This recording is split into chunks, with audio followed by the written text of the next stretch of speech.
The iPad lineup is getting pretty crowded lately, with the iPad, the iPad Air, the iPad Pro, and this new 2019 iPad mini that Apple just released.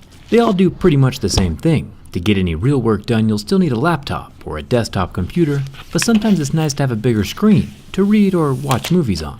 Today though, we'll be assessing the durability and build quality of the littlest iPad. You already know how the iPad Pro handled this durability test. Let's hope the Apple's iPad mini is built a bit stronger. Let's get started.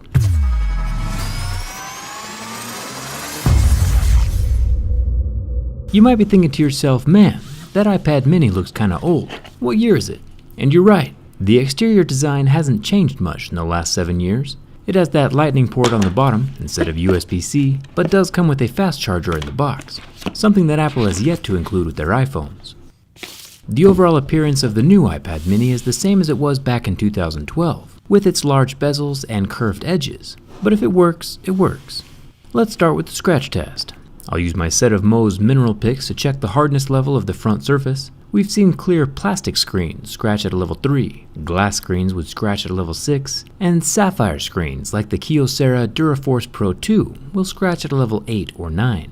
The iPad mini 5 looks like it's covered in tempered glass, since we see the industry standard scratches at a level 6 with deeper grooves at a level 7. The 7 megapixel selfie camera is up here in the top Texas-sized bezel, protected with the same scratch-resistant glass. Little guy is unable to do face unlock, but does film in 1080p. The bottom bezel includes some hardware we haven't seen since 2015, a physical clicky home button. Yeah, it's still scratch-resistant and does that fingerprint scanning thing. Apple must just have a bunch of old parts they're trying to get rid of with this new release. The gold-colored 2019 iPad mini is made from metal, along with both of the volume buttons up here at the top. Speaking of old-school hardware, let's welcome back the headphone jack. Apple trying to milk an old design for more money does have its perks for the rest of us.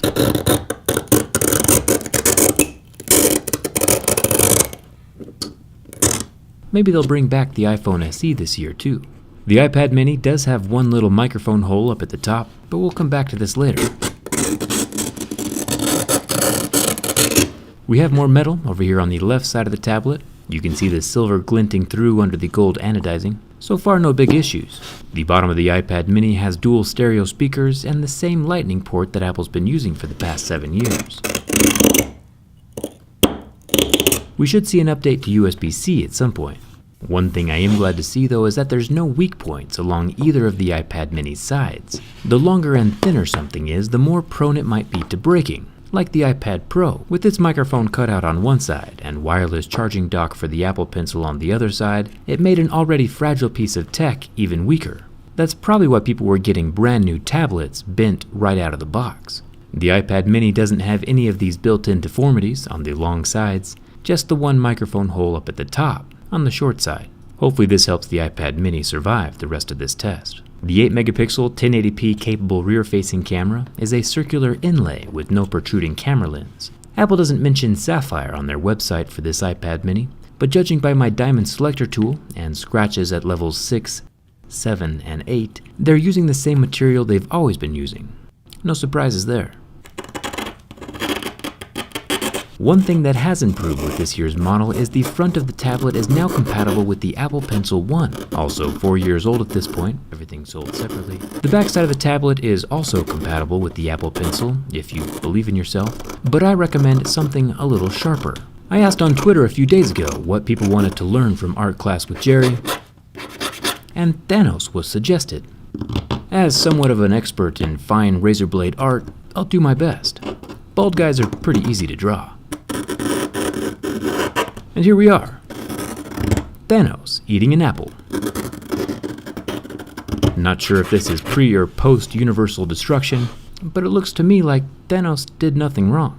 One thing you can add to your tablet, before it gets scratched or after it gets scratched, is a debrand skin. This particular skin camouflages not only the scratches, but also the Apple logo, effectively debranding the tablet, making it perfectly balanced, as all things should be. I'll put a link in the description so you can customize your own phone or tablet, and thanks to Dbrand for sponsoring this video. One thing that Apple changed with version 4, and subsequently this version 5, is the outer glass is now glued to the LCD screen underneath it, making screen repairs quite a bit more expensive. Replacing the front glass on the iPad mini 3 only cost about $20. Once Apple started laminating the glass to the LCD, the repair price skyrocketed to the point where people just live with cracked screens nowadays. Kinda fun. After about 16 seconds of intense flame, the 7.9-inch LCD pixels go black and turn off, but do eventually come back to life and make a full recovery. Hopefully like the Avengers will recover in Endgame. The iPad Pro failed my bin test catastrophically, and it's time now to see if the miniature iPad will suffer the same fate.